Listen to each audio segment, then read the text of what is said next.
जय माँ। श्री माँ आनंदमयी। लेखिका श्री गुरुप्रिया देवी। प्रथम अध्याय। गरीबों का भोजन और दरिद्र नारायणों की सेवा। सौर 19 फाल्गुन 1982। श्री सरस्वती पूजा थी। मेडिकल कॉलेज के लड़के गरीबों को भोजन कराने वाले थे और साथ ही कीर्तन भी कराने वाले थे। उसमें उन्होंने माँ को ले जाना चाहा, किंतु पिताजी ने मना कर दिया। साधारणतः कीर्तन करते ही माँ का ऐसा भाव होता है। कॉलेज के अंदर भी यदि ऐसा हुआ तो बाहर के जो सब लोग वहाँ रहेंगे वे सब इस भाव को पहचान तो सकेंगे नहीं। न जाने कौन किस दृष्टिकोण से देखेगा, क्या कहेगा। माँ तब भी घूंघट काढ़े रहती थी। यह सब विचार कर निषेध कर दिया गया। शाहबाग में ही कीर्तन हो, जो आवे वे देखे। माँ ने एक बार कहा था, गरीबों का भोज देने में आता। इस कथन पर मेरा आग्रह हुआ। अपनी जननी की मृत्यु तिथि के उपलक्ष्य में मैंने गरीबों के भोजन का आयोजन किया। माँ को ले जाऊंगी, यही आनंद था। बगीचे में पेड़ पौधे नष्ट हो जाएंगे, यह सोचकर मालिकों ने शाहबाग में गरीबों को भोजन कराने की अनुमति नहीं दी।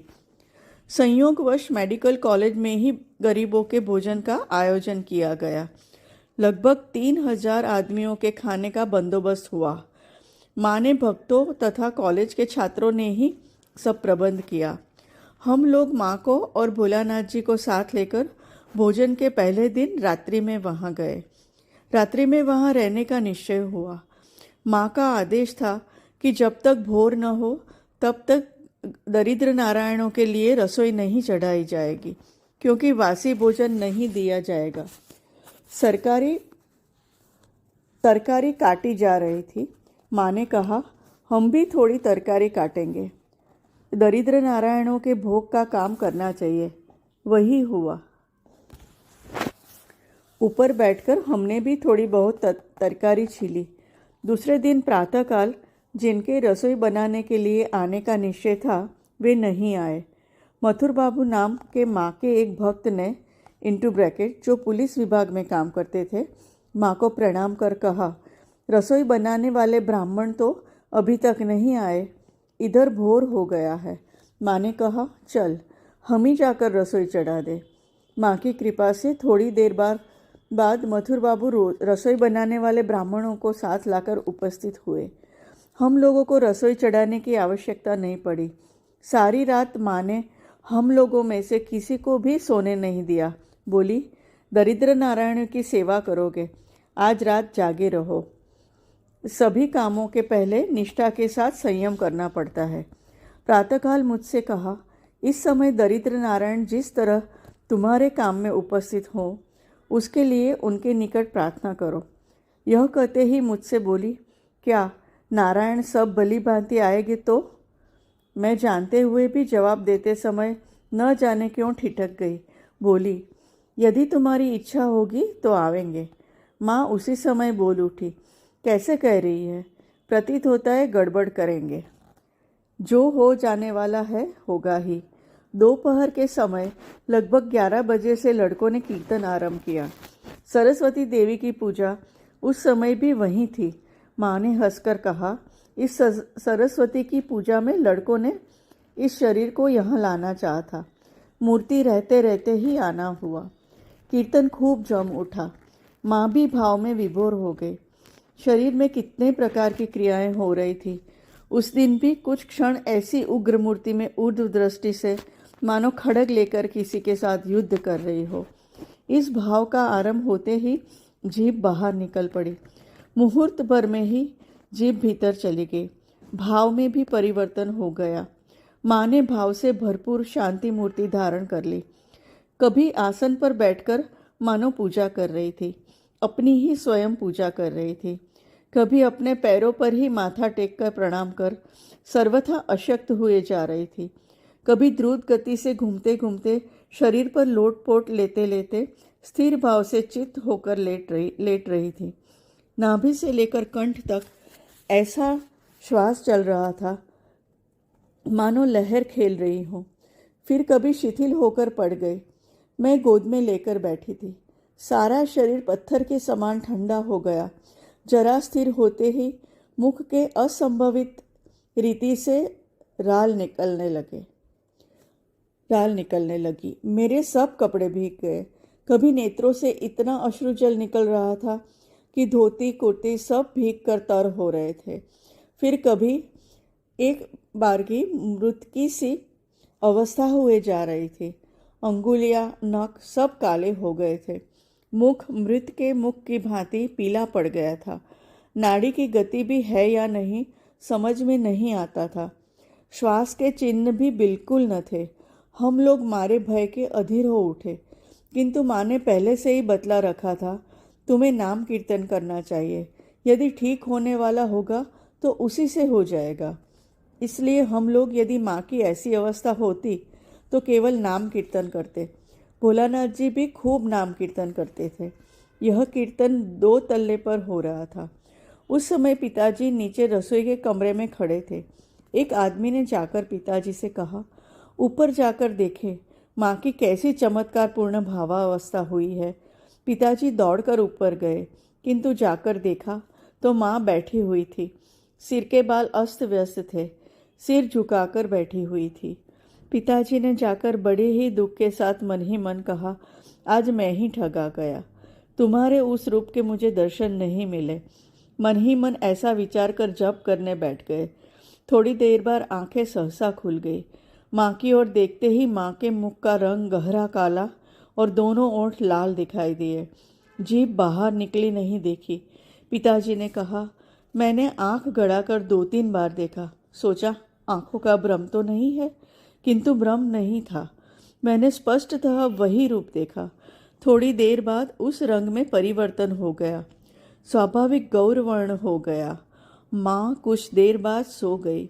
फिर उठकर बैठते ही उसी तरह धारा प्रवाह से स्तोत्र आदि निकलने लगे।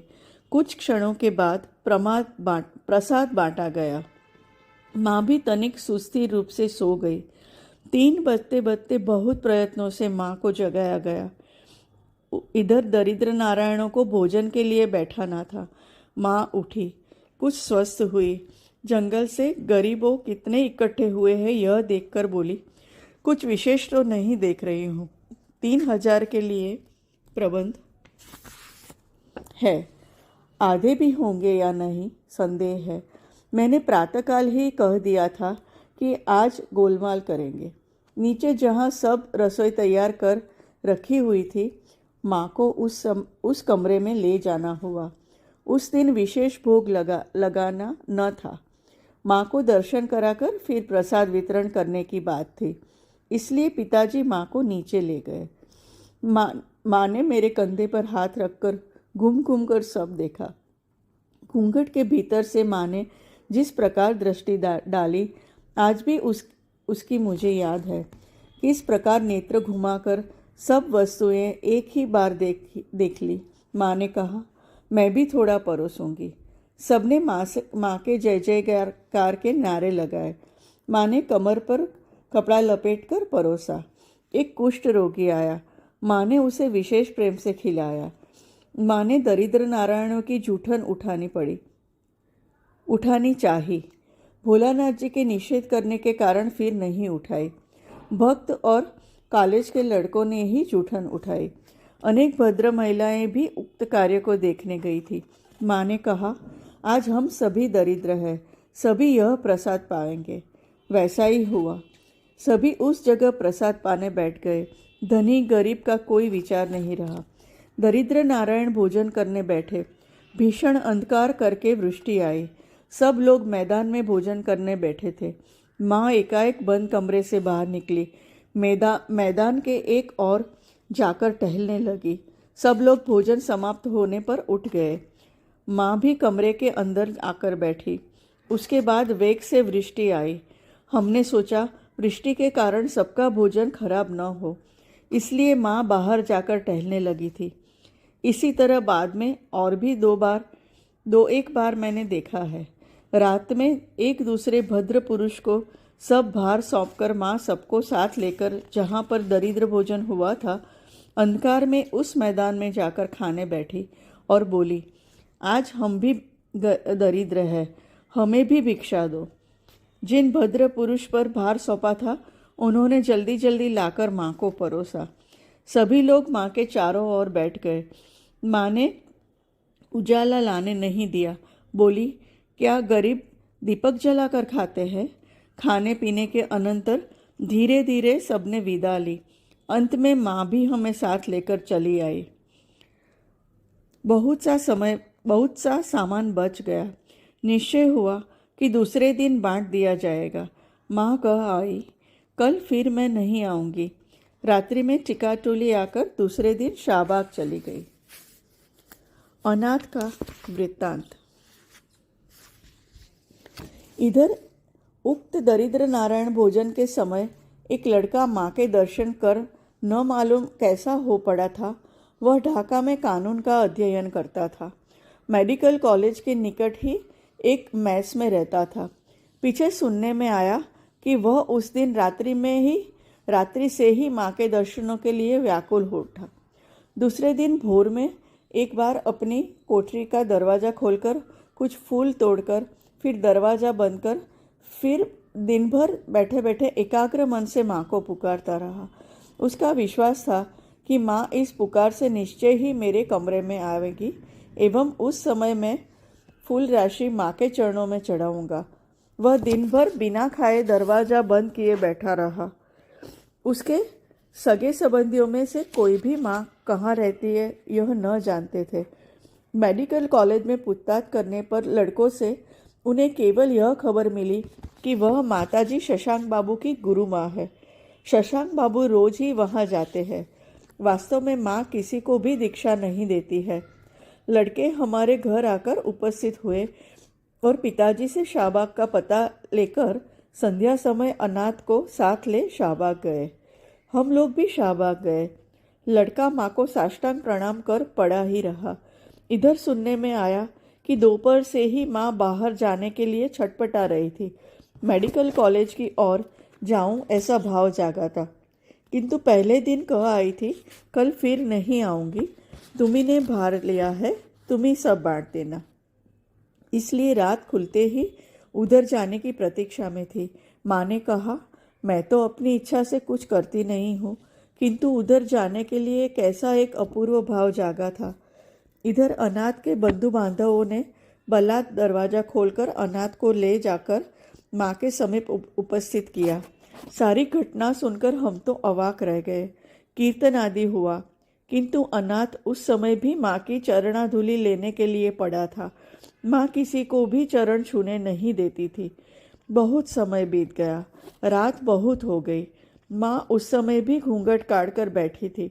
दूसरा चारा न देखकर भोलानाथ जी ने माँ से कहा, यह लड़का जब सारे दिन तुम्हारे लिए ही व्याकुल रहा, तब आज इसे चरण धूलि दो। भोलानाथ जी के आदेश की माँ जैसे भी हो रक्षा करने की चेष्टा करती थी।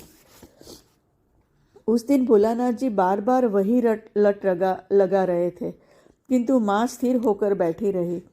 कुछ क्षणों के बाद माँ धीरे धीरे उठ खड़ी हुई। मुख लाल हो उठा। पैर के केवल अंगूठे के ऊपर भार देकर खड़ी हुई। भोलानाथ जी के संकेत पर अनाथ एवं अन्य सभी माँ की चरण धूलि पाकर कृतार्थ हुए। उस समय अनाथ के आनंद की सीमा न रही। माँ और भोलानाथ जी भोजन करने गए। अनाथ बैठा रहा। उसकी इच्छा थी कि माँ के पत्तल का प्रसाद लेकर जाऊं। माँ उसे भी विशेषतः किसी को नहीं देती है, किंतु उस समय अनाथ के सभी कर्मों में सिद्धि हुई। माँ ने एक छोटी सी चांदी की थाली में सब तरकारियों से मेरे द्वारा भात मिलाया। फिर सिर पर लंबा घूंघट काटकर अन्नपूर्णा स्वयं ही प्रसाद वितरण करने गई। एक एक ग्रास उठाकर माँ ने हाथ एक ही स्थान पर स्थिर भाव से रखा। पहले अनाथ, तदनंतर सभी धीरे धीरे माँ के हाथ के नीचे हाथ पसार रहे थे। माँ ग्रास छोड़ दे रही थी फिर दूसरा ग्रास उठा रही थी। इस प्रकार अनाथ के कारण उस दिन सभी माँ की चरण धूलि और प्रसाद पाकर धन्य हुए। तदुपरांत सबने माँ को प्रणाम कर विदा ली। संभवतः अनाथ उस दिन वहीं रहा। दूसरे दिन दोपहर के समय उसने पुनः माँ की चरण धूलि ली थी।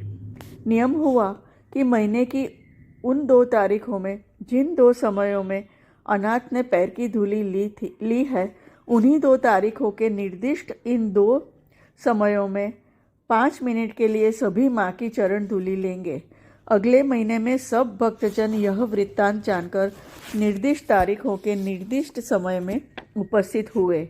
माँ बैठी थी, घूंघट काटकर बैठे बैठे हिल रही थी।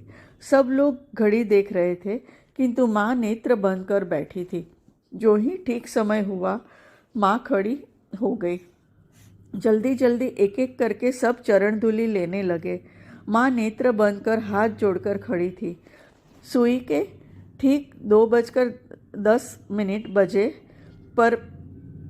बजे पर पहुँचते ही माँ ने बैठकर जमीन पर लौटकर प्रणाम किया, किंतु उक्त नियम केवल उसी मास में 2 दिन रहा, उसके अनंतर बंद हो गया।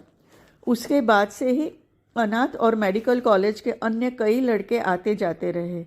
धीरे धीरे सीतानाथ, सुबोध, जटू, पोस्टमास्टर सुरेंद्र बाबू, गिरिजा बाबू, विनय बाबू, केदार मास्टर आदि अनेक लोग आने लगे। कीर्तन भी अत्यंत सुचारू रूप से होने लगा।